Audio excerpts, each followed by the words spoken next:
Saya pribadi lebih condong pada pendapat yang pertama. Apa timbangannya? Timbangan pertama, hukum mengqadha itu sifatnya wajib. Ada kewajiban puasa yang sifatnya mesti mengganti qadha dari puasa Ramadan yang belum ditunaikan dengan sempurna.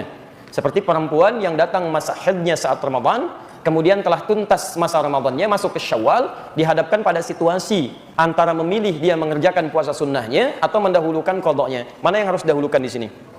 Baik. Antum mau jawab silahkan, saya pulang. Coba lihat dulu. Kita bukan main tebak-tebakan di sini ya. Kita harus kembalikan ke dalil dulu. Baik. Lihat sini, di sini ulama terbagi dua pendapat.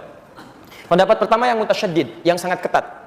Ulama menyampaikan jika terjadi dua situasi, antum punya kewajiban qadha, baik perempuan yang tengah haid pada saat Ramadannya atau pria yang punya persoalan kemudian dia mesti mengqadha karena sakit atau yang lainnya, bertemu di bulan Syawal, ingin memilih antara Syawal dengan qadhanya yang wajib, maka pendapat ulama pertama dahulukan yang wajib. Karena sifat wajib dalam tatanan hukumnya itu di atas sunnah, prioritas dan menjadi hutang dia.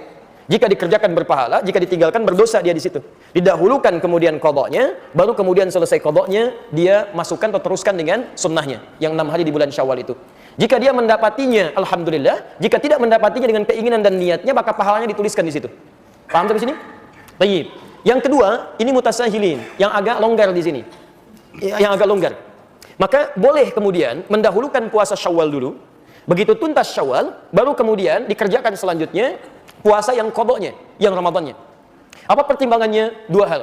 Pertama, ayat Quran yang menunjukkan di Al-Baqarah ayat 184 itu, lihat kalimatnya ayyaman ma'dudat. Faman kana minkum maridha aw 'ala safarin fa'iddatun min ayyamin ukhra. Puasa tunaikan di beberapa hari yang ditentukan, bulan Ramadan.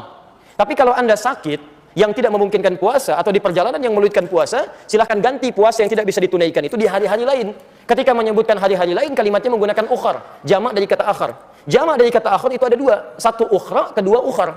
Kalau ukhra itu sifatnya terbatas, tapi kalau ukhar sifatnya luas. Maka Sayyidah Aisyah radhiyallahu taala anha itu pernah beliau mengqadha puasa di bulan Sya'ban ketika akan bertemu dengan Ramadan selanjutnya. Maka di sini dijadikan dalil kalau ada orang ingin mengejar Syawalnya dulu, diperkenankan dan dia bisa melanjutkan untuk qadha puasa di hari-hari yang lain pasca bulan Syawalnya. Paham sampai sini? Nah, tapi dari dua pendapat ini, saya pribadi lebih condong pada pendapat yang pertama. Apa timbangannya? Timbangan pertama, hukum mengqadha itu sifatnya wajib.